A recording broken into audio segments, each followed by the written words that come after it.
¿Se puede compartir pantalla? Sí, sí se puede. ¿Me confirma a ver si puede, por favor?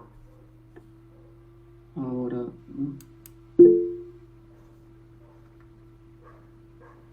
Listo, comenzamos.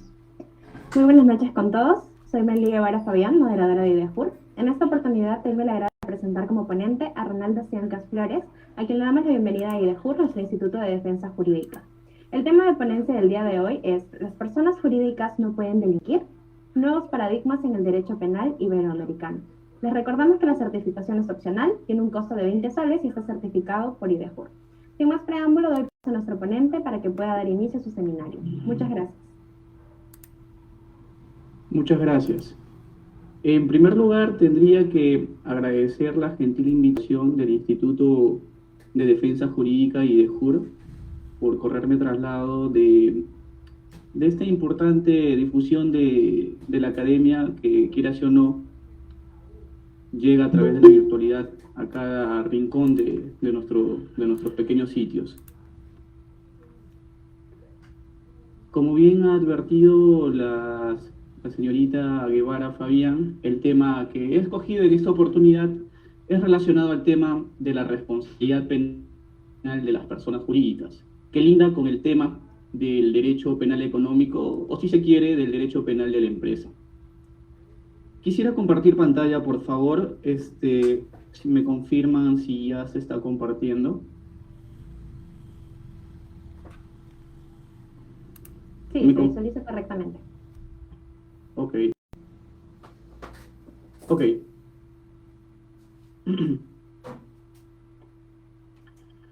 Acostumbro a entrar a un espacio breve y puntual de una reflexión cuando toco este tema, porque quieras o no, este es un tema novísimo en nuestro sistema, ni siquiera nacional, sino en el sistema iberoamericano del derecho penal.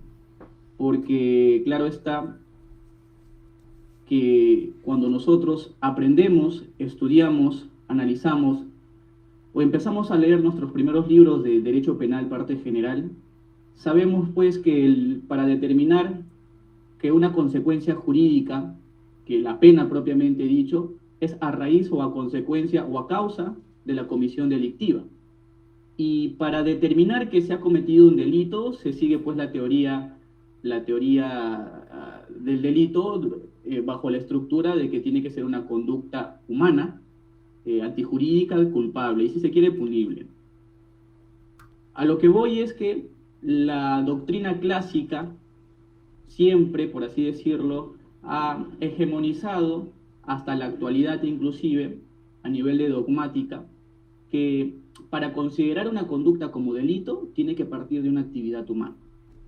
Esa es la primera posición que debería sentar y que en realidad es la que mantiene vigente nuestro sistema, bajo el apotegma jurídico o el axioma jurídico societas delinquere in non potest, lo que significa que la sociedad, la empresa, la persona jurídica, pues no puede delinquir. Como ya les había dicho, el hecho de asociar al delito está únicamente constreñida a que el ser humano sea la única persona de la comisión delictiva.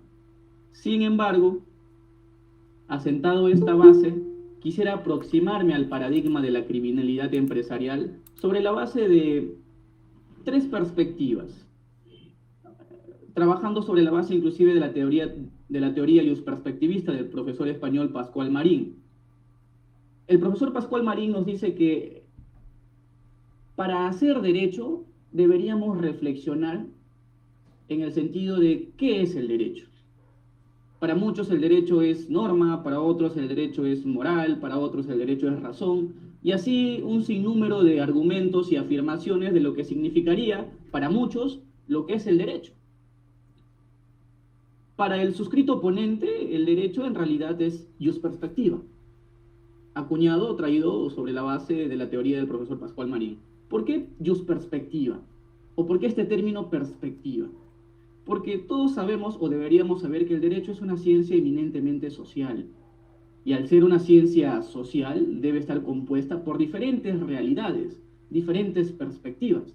Y solamente verle al derecho desde el punto de vista normativo y positivista, creo que se trataría o se tergiversaría el hecho de hacer derecho, porque para el suscrito oponente, como vuelvo a repetir, el derecho está en la sociedad, está en la realidad, está en las demás perspectivas sociales que son reales, que existen. Y voy a tocar solamente tres perspectivas: la perspectiva ius política, la perspectiva ius económica y la perspectiva ius sociológica, o la ius sociología, que al final de cuentas va a aterrizar a la aplicación del derecho en la actividad empresarial. Es decir, lo que hoy en día conocemos como derecho penal económico y de la empresa, trabaja, descansa sobre la base de estas tres perspectivas.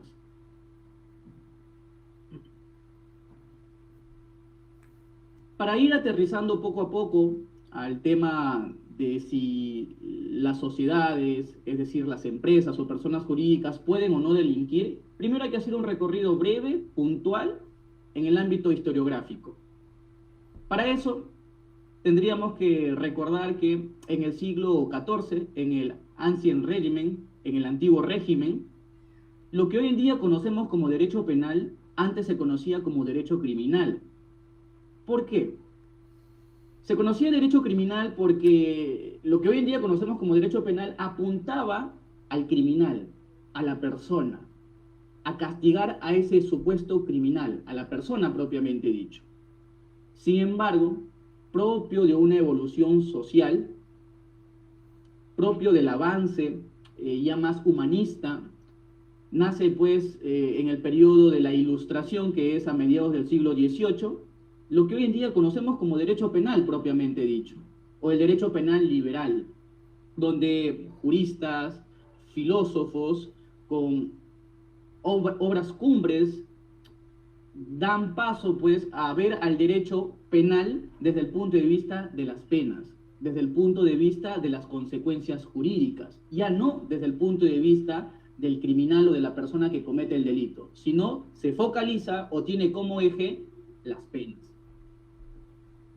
Si hacemos un recorrido muy largo, por así decirlo, llegamos al siglo XX y va a existir un acontecimiento histórico muy importante, que se trata del fin de la Segunda Guerra Mundial.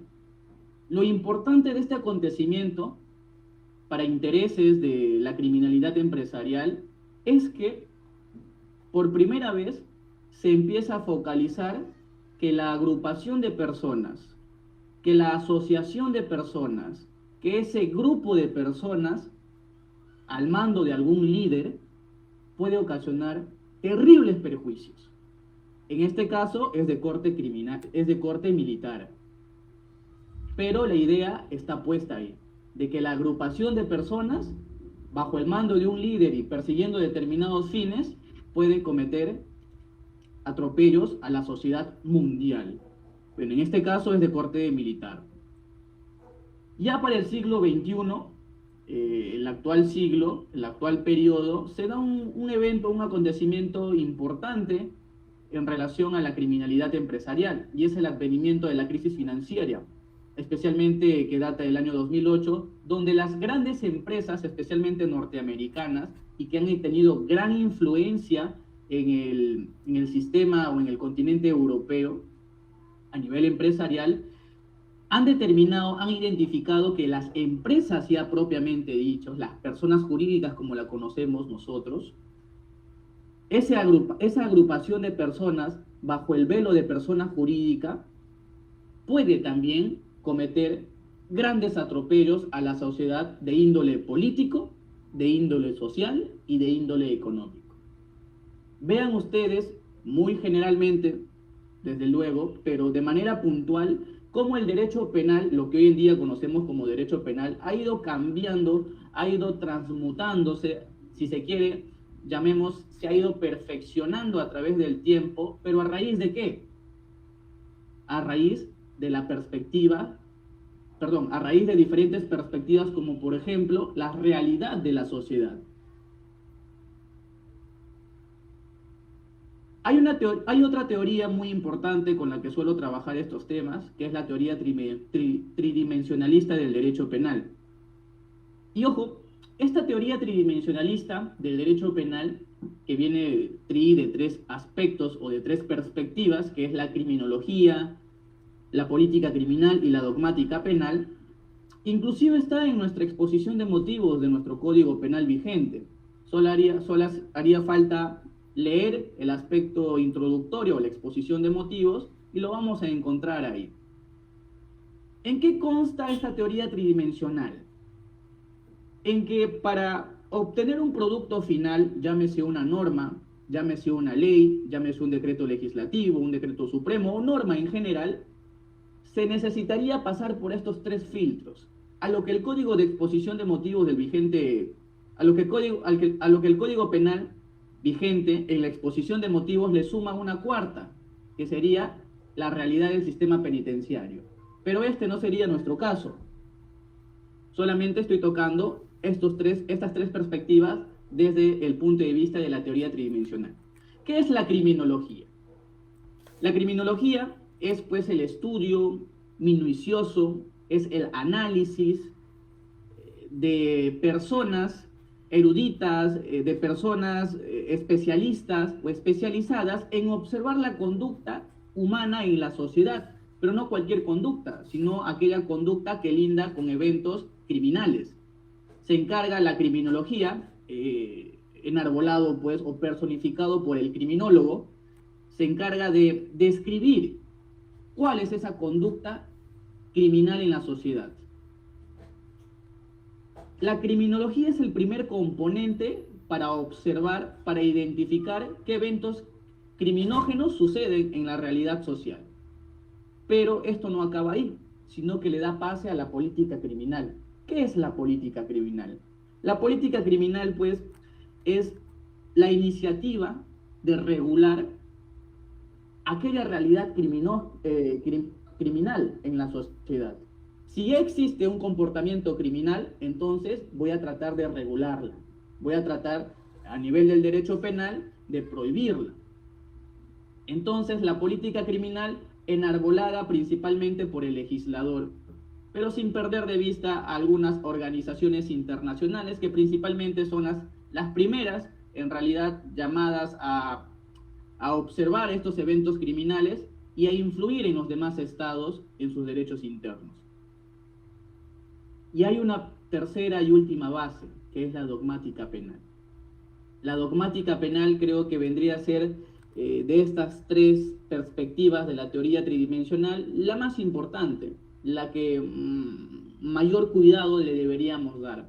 Pero ojo, no es la única, se tendría que evaluar de manera copulativa. ¿Qué es la dogmática penal?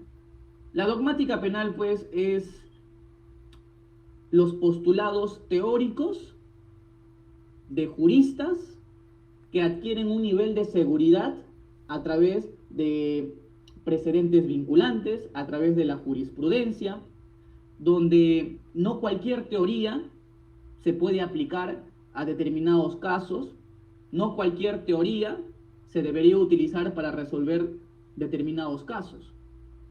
Para entender la dogmática penal, deberíamos entender primero el término de dogma, la palabra dogmática. No sé si alguno de ustedes se ha preguntado o ha reflexionado qué significa un dogma. ¿Qué es la dogmática? Un dogma es una verdad innegable. Un dogma es una verdad irrefutable. Pero para el derecho, y más específicamente para el derecho penal, sabemos que nada es absoluto. ¿Por qué se dice que nada es absoluto? Porque el derecho es una ciencia social. Porque el derecho debe responder al modo de ser de la sociedad, al avance de la sociedad, y no al revés. ¿Por qué no al revés? Porque es imposible. El derecho, específicamente el derecho penal, debe responder al modo de ser de la sociedad.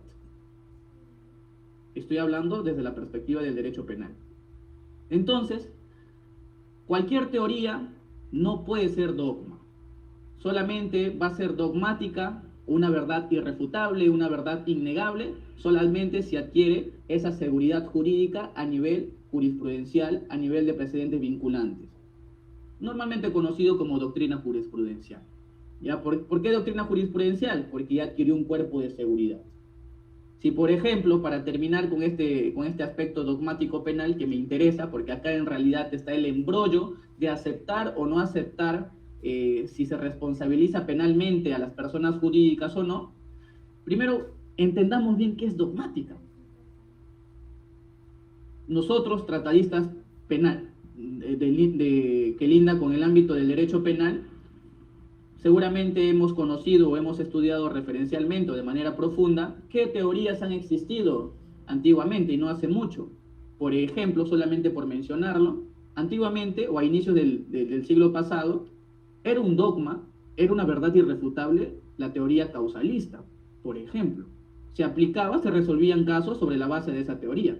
En ese momento específico era un dogma. Se tenía como dogmática penal a esa teoría, la teoría causalista. Después vino la teoría finalista. Dejamos atrás, dejó de ser dogma la teoría causalista para dar paso a otro nuevo dogma que es la teoría finalista. En ese momento era innegable, era irrefutable que se debería aplicar esa teoría finalista. Como todos sabrán, después se dio paso a otra teoría, la teoría funcionalista. Y seguramente se van a ir dando paso, además, a muchas teorías. ¿Por qué? Porque el derecho es cambiante, porque el derecho responde al modo de ser de la sociedad, porque el derecho es una ciencia social.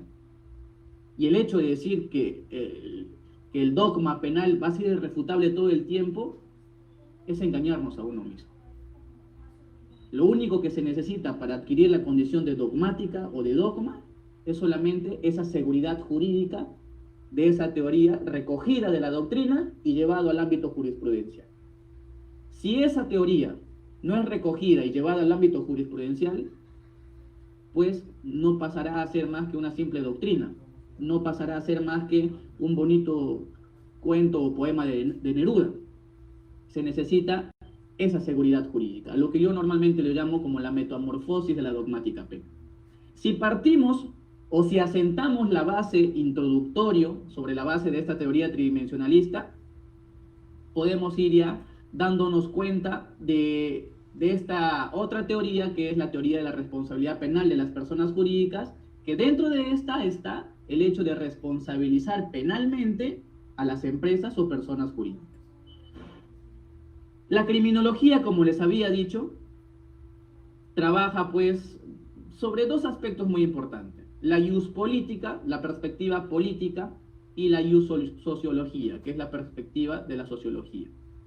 En el aspecto de ius político, a manera de ejemplo, como se les había adelantado, está la agrupación de personas, de organizaciones a nivel de personas físicas con un determinado fin y a través de determinados líderes. Llámese, por ejemplo, el partido político nacional socialismo, enarbolado pues por quien fue Hitler. Como había dicho, lo importante de esta realidad política es identificar que el grupo de personas, que la asociación de personas físicas o naturales pueden representar un gran daño, un gran perjuicio para la sociedad. En este caso es de corte militar. Hay otra perspectiva, otra realidad, que es la sociología, como por ejemplo la era tecnológica, la era de las comunicaciones, la era de la globalización, ha traído hoy en día pues que el tema de la oferta y la demanda. Es mucho más fácil adquirir un producto de la China, es mucho más fácil adquirir un producto de Estados Unidos o de cualquier parte del mundo, pero por lo general, inclusive acá en el Perú se da, esa oferta y esa demanda lo hegemonizan ¿quién? La persona natural, la persona física, no. Lo hegemoniza la empresa, la persona jurídica. Y si queremos sumarle un dato estadístico, el instituto más reconocido en el derecho iberoamericano, inclusive en el derecho europeo, es el Instituto Max Planck de Alemania, en la cual ha arrojado como resultado que el 80% de los delitos económicos son cometidos en el seno o bajo la cobertura de personas jurídicas. Es un porcentaje alarmante. Es el 80% de los delitos económicos son cometidos a través de las empresas, a través de las personas jurídicas. Esto es lo que ha identificado la criminología. Estos datos es la realidad de lo que existe en la sociedad. Ahora llevémoslo al ámbito, bueno, acá está más específicamente las causas de la economía social, que es producto de la revolución industrial y producto de la globalización, como les había dicho, ¿no? Que permite pues que la empresa sea la que hegemoniza el tema de la oferta y la demanda en su gran mayoría, o en gran proporción. Esa realidad que les había comentado de la criminología le da paso a la política criminal. En específico y en concreto, ¿qué ha realizado la política criminal? Para aterrizar al tema de la responsabilidad penal de las personas jurídicas. Fíjense ustedes que en el primer punto se ha elaborado un código penal tipo para Latinoamérica, en Sao Paulo en 1971. Dentro de este código penal tipo no se ha tomado en cuenta criminalizar las conductas empresariales. Se ha tomado en cuenta otras cosas menos la responsabilidad penal de las personas jurídicas. Esto dio paso a la 10ª conferencia de ministros de justicia de los países iberoamericanos. ¿Con el propósito de qué? De crear un código penal tipo para Iberoamérica, ya no para Latinoamérica, sino para Iberoamérica. Esta 10ª conferencia se llevó a cabo en Cartagena de Indias en 1994. ¿Qué es lo importante de este primer hálito de vida, de este primer nacimiento de esta conferencia? Que dio paso al primer encuentro para la elaboración del Código Penal tipo iberoamericano en Santa Fe en 1995. Este primer encuentro en Santa Fe no se ha tratado, no se ha identificado, no se ha puesto sobre la mesa el tema de la responsabilidad penal de las personas jurídicas. Sin embargo, en el segundo encuentro para la elaboración del Código Penal tipo iberoamericano, que se llevó a cabo en Las Palmas de Gran Canarias en 1996, fue producto de la exposición de la doctora Guzmán Zanetti del 30 de septiembre, quien ella puso por vez primera sobre la mesa el tema de responsabilizar a nivel del derecho penal a las personas jurídicas. A partir de 1996 entonces se dio hálito de vida en este Código Penal tipo iberoamericano para que las empresas o las personas jurídicas sean responsables penalmente, ya no civil, ya no en el ámbito del derecho administrativo sancionador, sino en el ámbito del derecho penal. Y en lo sucesivo también han existido otros organismos internacionales, otros convenios internacionales, como por ejemplo la Convención de las Naciones Unidas contra la Corrupción, en la cual en el artículo 26 responsabiliza a las personas jurídicas y le da un toque de responsabilidad criminal, un toque de responsabilidad en el ámbito del derecho penal. ¿Qué nos dice la Convención de las Naciones Unidas? Que se debería ser más intransigente frente al comportamiento irresponsable de las empresas o personas jurídicas. Y el hecho de ser intransigentes, es decir, de no aceptar que las personas jurídicas puedan cometer graves daños y que no esté en el ámbito del derecho penal, significa pues dejar de lado esas dos vías, la civil y la administrativa sancionadora, para ubicarlas en el campo del derecho penal. Por último, y no menos importante, y en realidad es la más importante, para efectos inclusive de Perú, es el Centro de Desarrollo y Organización para la Cooperación Económica y Desarrollo, la OCDE, o en sus siglas en inglés, la OECD. Recordemos un poco de política. No hace mucho, en el año 2014, el Perú ha tocado las puertas de la OCDE y le ha dicho: quiero formar parte de la OCDE, quiero ser miembro pleno de la OCDE, porque la OCDE en realidad es un organismo muy importante para el crecimiento y el desarrollo económico de todos los países. Y un país que no se encuentra dentro de la OCDE como miembro pleno está perdiendo muchas oportunidades. En el 2014 la OCDE le ha dicho: está bien, bienvenido seas, pero no va a ser tan fácil. Primero quiero ver o evaluar tu derecho interno, tu política criminal a nivel interno, o sea, tu política criminal en el derecho penal nacional peruano, para ver qué tan buena seguridad puedes tener a nivel criminal respecto a las empresas o personas jurídicas. Y poco a poco vamos a ir evaluando tu derecho penal interno respecto a la responsabilidad de las empresas. Y el Perú ha dicho ok, y ha aceptado todavía no ser miembro pleno, sino miembro veedor o miembro visitador de las conferencias que se dan en la OCDE. Pero ojo, no miembro pleno. Y la OCDE, ¿qué le ha dicho? Si tú cumples durante un cierto tiempo los criterios, las directivas de la OCDE y lo aplicas en tu derecho interno, recién vas a pasar a ser miembro pleno para la OCDE. Recién te vamos a tomar en cuenta, por así decirlo. Y para eso se ha fijado un espacio temporal, que era hasta el 2022, hacer toda una política criminal interna relacionada a la irresponsabilidad de las personas jurídicas. En otras palabras, la OCDE, tratando de influenciar, o más que influenciar, exigir al Perú que regule en su derecho penal interno la responsabilidad de las personas jurídicas.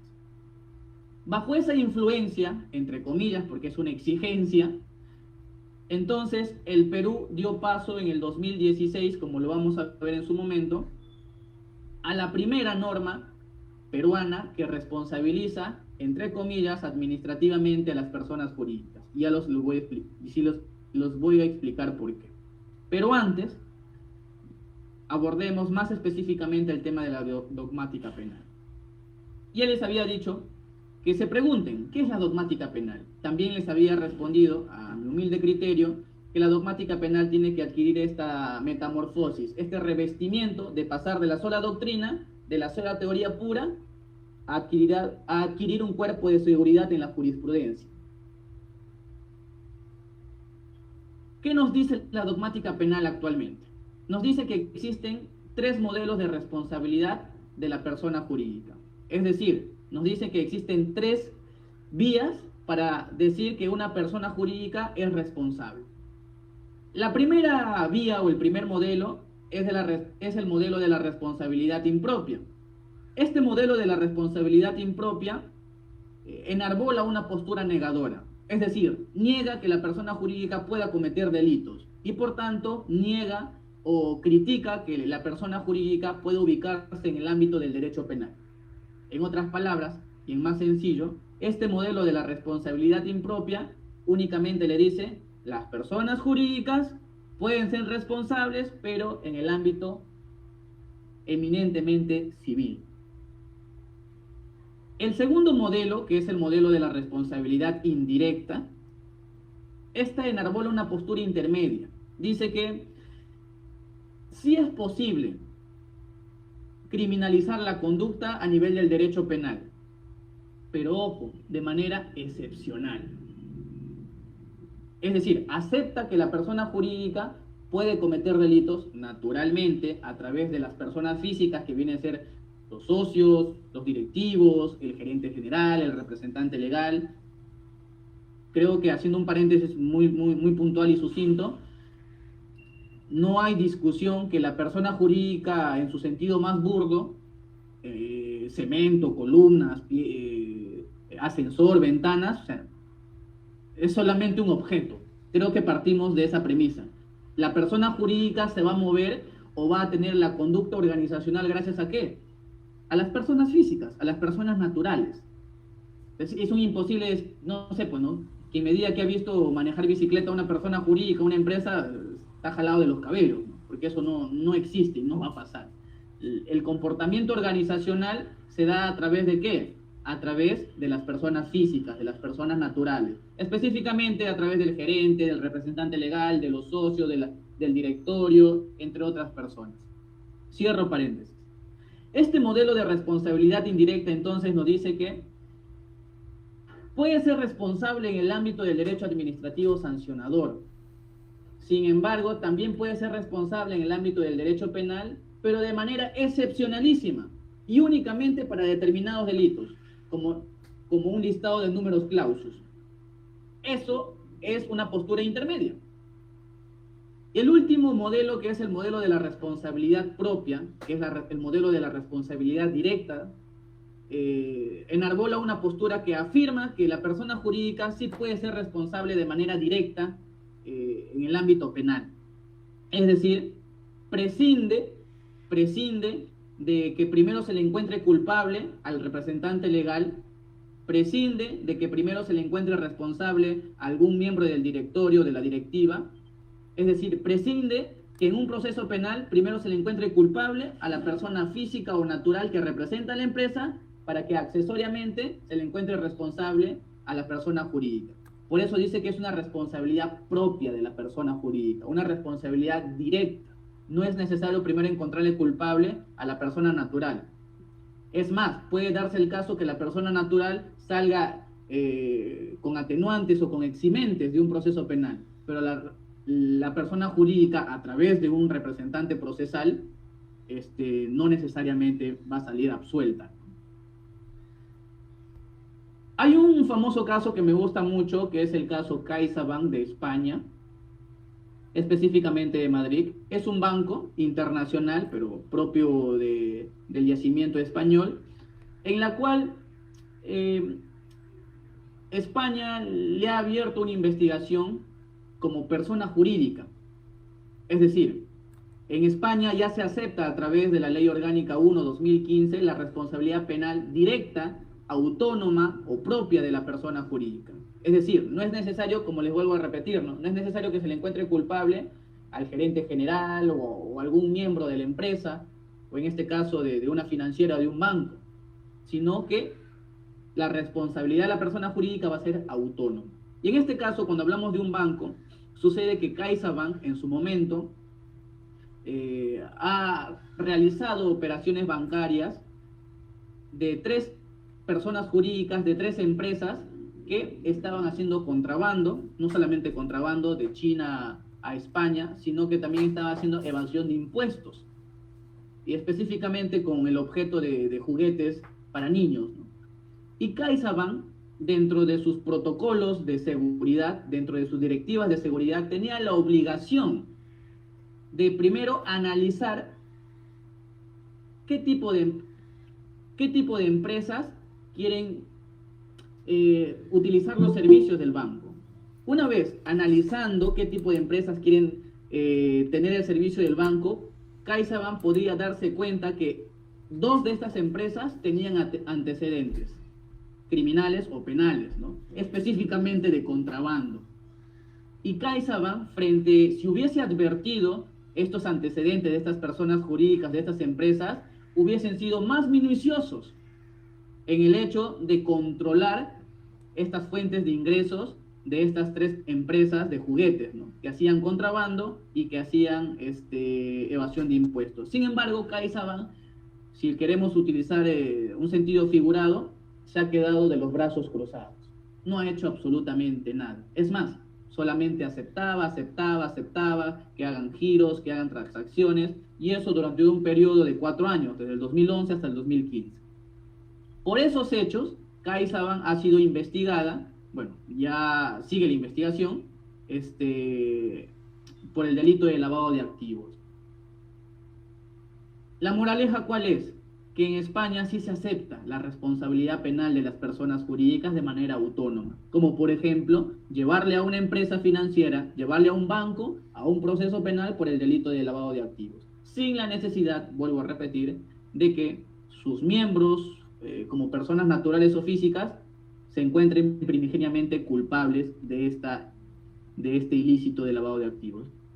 Un adicional muy importante también de este caso es que en el auto de instrucción, así se llama en España, que vendría a ser, por ejemplo, acá en la disposición de diligencias preliminares, le dicen a la empresa CaixaBank, al banco CaixaBank, de que no has puesto a operar las medidas, el criminal compliance, que es los programas de cumplimiento criminal, las medidas de prevención. No lo has utilizado, aún teniéndolo. Es decir, solamente ha sido un montón de hojas que te servía nada más, de repente, para promocionar que tienes la seguridad o transparencia, pero en la práctica no lo has aplicado tu modelo de prevención penal. Eso es importante, este modelo de prevención penal, porque como veremos en su momento, estos modelos de prevención penal, lo que hoy en día se conoce como criminal compliance, le da vida en realidad al tema de la responsabilidad penal de las personas jurídicas. Pero eso lo vamos a tocar al último. Seguimos avanzando.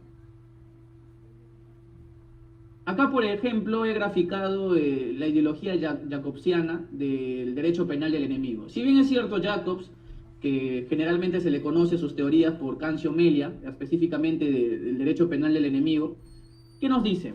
Cancio Melia, citando a Jacobs, nos dice que el derecho penal del enemigo, por más que particularmente no lo comparto, sin embargo, a efectos de ilustrar a lo que quiero llegar, se va a entender, nos dice que el derecho penal del enemigo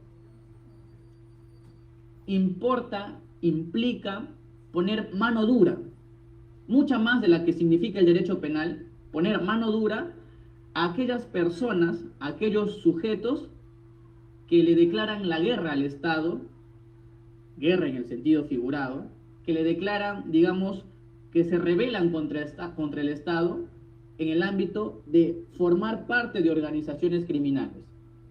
El derecho penal del enemigo en realidad está focalizado o apuntado hacia la organización criminal, o hacia las organizaciones criminales, o hacia las personas que conforman las organizaciones criminales.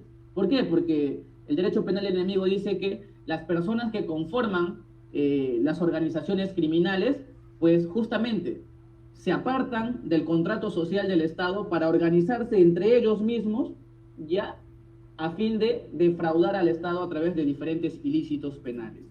Y a ellos les debemos ver como enemigos, dice esta teoría. Y si lo vemos como enemigos, pues no tendrían derecho alguno. Es más, los derechos serían mucho más rígidos para ellos y la mano dura del derecho penal les debería caer mucho más fuerte. Inclusive desde el punto de vista legislativo se debería expandir de manera desproporcional o de un grado más fuerte que lo que normalmente tienen los ciudadanos procesados. En otras palabras, es verle como enemigo a esa persona. Sin embargo, Cancio Melia, en una producción literaria junto con el profesor Silva Sánchez, deja asentado la base de que no solamente las organizaciones criminales podrían enarbolar o podrían estar inmaculados del derecho penal del enemigo, sino también aquellas organizaciones, pero de corte empresarial, que tienen fines exclusivamente ilícitos, que son creadas únicamente para cometer delitos. Es decir, hoy en día ya pues se propugnaría ver desde el derecho penal del enemigo también a la empresa o a la persona jurídica que delinque. No hace falta estudiar mucho, creo yo, para darnos cuenta de que la realidad peruana ha sido tocada muy duramente, justamente por las empresas o personas jurídicas. Caso Odebrecht, caso Graña Montero y entre otras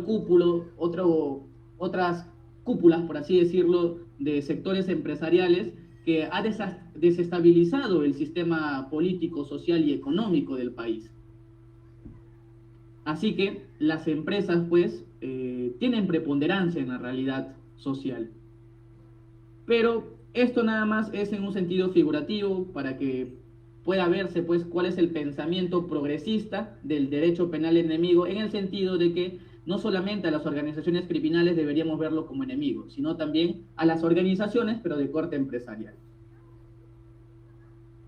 Seguimos aterrizando ya casi en nuestra parte final. Existe el Acuerdo Plenario 7/2009, en la cual desarrolla por vez primera los aspectos dogmáticos de manera muy general sobre las sanciones que se les debería dar a la persona jurídica que lindan pues con los delitos, ¿no? Cuando sus directivos, cuando los socios, cuando el gerente general o el representante legal cometen delitos. Este acuerdo plenario enarbola la primera postura, el primer modelo que hemos visto, que es el modelo de no aceptar la responsabilidad autónoma, sino la responsabilidad indirecta. ¿Qué significa la responsabilidad indirecta? Significa que quien va a ser procesado va a ser la persona física o la persona natural que representa a la empresa y que dentro de su foco de acción, dentro de su foco de roles, ha cometido el delito. Si esta persona se encuentra culpable por ese delito X, Entonces, la persona jurídica adquiere ¿qué? Una consecuencia accesoria, que está regulada en el artículo 94 y 95 del Código Penal, más específicamente en el 95. Esta consecuencia accesoria que tendría la persona jurídica, pues si lo revisamos, va desde la pena más leve, que podría ser pena multa, o una consecuencia pecuniaria, va por una sanción también, o una consecuencia accesoria de suspensión de las actividades de la empresa por un determinado periodo, no máximo de 5, hasta una pena capital, por así decirlo, que vendría a ser la consecuencia jurídica de la disolución de la empresa, es decir, disuélvase, liquídese, elimínese, que no exista más esta empresa. Esas son las consecuencias jurídicas que están reguladas en el Código Penal. Pero el Acuerdo Plenario 7/2009, a estas llamadas consecuencias jurídicas, le otorga una nomenclatura muy interesante y le dice que estas consecuencias jurídicas no son de naturaleza civil. Estas consecuencias jurídicas tampoco son de naturaleza administrativa sancionadora, sino que estas consecuencias jurídicas son sanciones penales especiales, tal cual, así lo dice. Las consecuencias jurídicas son sanciones penales especiales. ¿Qué más señala el Acuerdo Plenario 7/2009? Acá reconoce implícitamente el Compliance Programs, que es programas de cumplimiento penal, ¿no? Señalando específicamente en el Fundamento Jurídico 11, dice que el reconocimiento implícito del Compliance Program, sobre todo por activos y criminógenos defectos de organización o deficiente administración de riesgos. Les había mencionado el caso CaixaBank, y el caso CaixaBank es porque tenían un programa de cumplimiento penal, pero no lo utilizaban, por así decirlo. Y los programas de cumplimientos penales están justamente para eso, para que sean eficaces, para que se aplique de manera eficaz, eficiente. Y el hecho de no aplicarlo solamente lo vas a tener en letra muerta. Como les decía, también propugna la responsabilidad vicarial, entendida de que solamente la persona jurídica va a tener las consecuencias jurídicas, o lo que el Acuerdo Plenario llama las sanciones penales especiales, sí, solo sí, o siempre y cuando se encuentre culpable a la persona física o a la persona natural como autora del hecho punible. Ahí están las consecuencias jurídicas que regula el artículo 105 del Código Penal. Va desde la clausura, va desde la disolución, suspensión de actividades y prohibición de realizar actividades futuras. Acá está la nomenclatura interesante que le llaman que no son de naturaleza civil, no son de naturaleza administrativa sancionadora, sino que vendrían a ser sanciones especiales, sanciones penales especiales. Por último, la legislación peruana, nuestro derecho penal interno. ¿Qué es lo que ha regulado sobre la responsabilidad de las personas jurídicas? Como les había dicho en su momento, la primera normativa, la primera ley que sacó el Perú, el Estado peruano, ha sido la ley número 30.424, que es la ley que regula la responsabilidad administrativa de las personas jurídicas por el delito de cohecho activo transnacional. Este es el nomen juris de la ley. Sin embargo, varios tratadistas, me sumo a ellos, señalan que esta supuesta responsabilidad administrativa en realidad no es administrativa, es una responsabilidad penal. Es decir, el legislador no quiso sencillamente poner responsabilidad penal. Lo maquilló, lo que se llama comúnmente en la doctrina como fraude de etiquetas, lo etiquetó fraudulentamente como administrativo. ¿Por qué se dice que no es una responsabilidad administrativa y en cambio sí sería una responsabilidad penal? Sencillamente porque de administrativo no tiene nada. ¿Por qué? Porque si nosotros evaluamos esta ley, la persona jurídica, a través de su representante, tendría que cometer ¿qué cosa? Un delito. ¿Y ese delito dónde va a estar regulado? En el Código Penal. Segundo, la persona jurídica va a ser llevada no a un proceso administrativo, va a ser llevada a un proceso penal, con las mismas garantías que un investigado. Tercero, la persona jurídica va a ser sancionada, va a ser condenada por un juez penal, no por una autoridad administrativa. Cuarto y último, esas sanciones penales especiales son de corte penal. ¿Por qué? Porque está regulada en el artículo 105 como sanciones penales especiales, como dice la Corte Suprema, a través del acuerdo plenario. Pero más específicamente como consecuencias accesorias que están dentro del Código Penal. O sea, de administrativo no tiene absolutamente nada. Por eso se dice que es un fraude de etiquetas. Y solamente esta ley recogía que las personas jurídicas podrían cometer el delito de cohecho activo transnacional. No más, un numerus clausus, uno solo. El delito de cohecho activo transnacional. Si ustedes al ojo evalúan este nomen juris, pueden deducir, podrían inferir que el legislador ha pensado únicamente responsabilizar, ya sabemos todos que no es una responsabilidad administrativa, sino una responsabilidad penal, ha pensado responsabilizar únicamente a las grandes empresas. ¿Por qué únicamente a las grandes empresas? Porque el delito de cohecho activo transnacional no pues lo hace una pequeña empresa, ni una mediana empresa. Solamente lo hacen las grandes empresas, que en el Perú son muy pocas.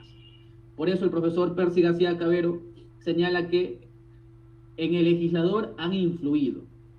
¿Quiénes han influido en el legislador peruano para regular esta ley? Obviamente, el grueso de los empresarios más importantes, de la actividad empresarial más importante del Perú.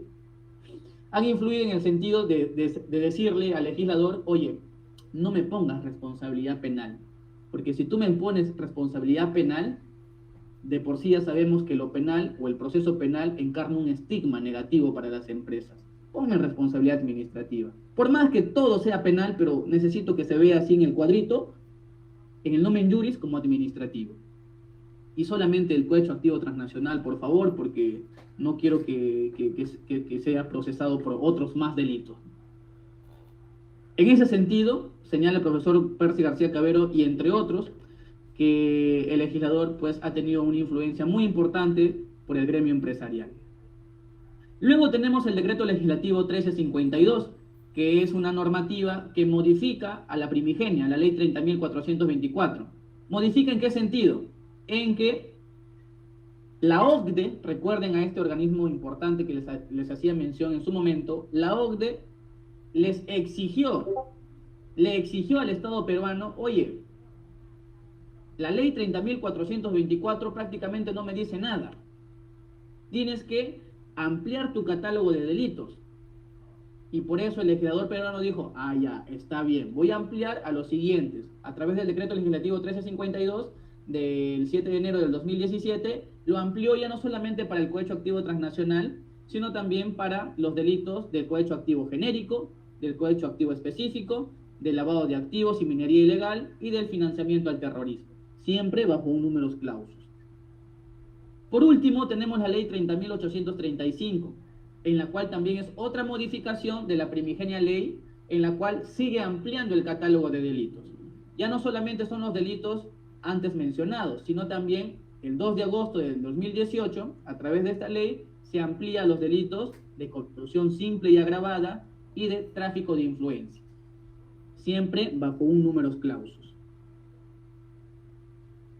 Entonces, lo que podemos rescatar de la legislación peruana, de nuestro derecho penal interno, a raíz de este tema de la responsabilidad penal de las personas jurídicas, es volver al inicio. Es decir, respondernos, ¿las personas jurídicas pueden o no pueden cometer delito? Ya está claro para la doctrina mayoritaria que va adquiriendo ya la dogmática penal a nivel internacional, por ejemplo en España, en Argentina, ya es un dogma penal la responsabilidad penal de las personas jurídicas. Acá en el Perú todavía existe un poco de resistencia, y específicamente a nivel legislativo. Pero yo creo que este es un tema que ya no tiene marcha atrás, este es un tema que, producto del avance de la sociedad, producto de la realidad de la criminalidad empresarial, va a tener que ser exigido ya inclusive cambiar el nomen juris de responsabilidad administrativa, sino decir responsabilidad penal de las personas jurídicas. Y seguramente se va a seguir ampliando el catálogo de delitos. Por lo pronto, este es el diagnóstico en la realidad peruana.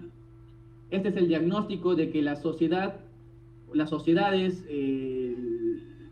las societas, como dice la doctrina, las empresas, o más propiamente dicho, las personas jurídicas, y les dejo a ustedes la reflexión, pueden o no pueden cometer delito. Ojo, naturalmente, a través de sus representantes. Así que doy por concluida mi exposición. Si no hubiese alguna interrogante, comentario, bienvenido sea.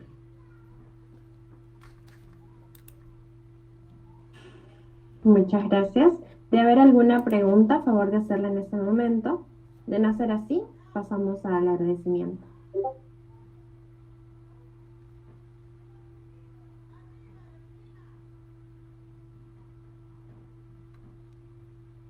Parece que no hay ninguna pregunta por el momento. IDEJUR agradece a nuestro ponente Ronaldo Ciancas Flores por su excelente seminario respecto al tema "Las personas jurídicas no pueden delinquir, nuevos paradigmas en el derecho penal iberoamericano". Ponente, nuestra institución le solicita a su persona poder difundir su ponencia en nuestras redes sociales. ¿Me está consultando? Sí. Sí, por supuesto. Muchas gracias. Los invitamos a seguirnos en todas nuestras páginas. Nos encuentran en Facebook, Instagram, YouTube, TikTok y LinkedIn como IDEJUR. Además, visítenos también a nuestra página web www.idejur.com para futuros diplomados. Recordarles nuevamente que la certificación de esta ponencia es opcional, tiene un costo de 20 soles y está certificado por IDEJUR. Damos por finalizado el evento, no sin antes agradecerle nuevamente a usted, ponente, y a todos ustedes por su atención. Muchas gracias y buenas noches. Permiso, muchas gracias. Muchas gracias.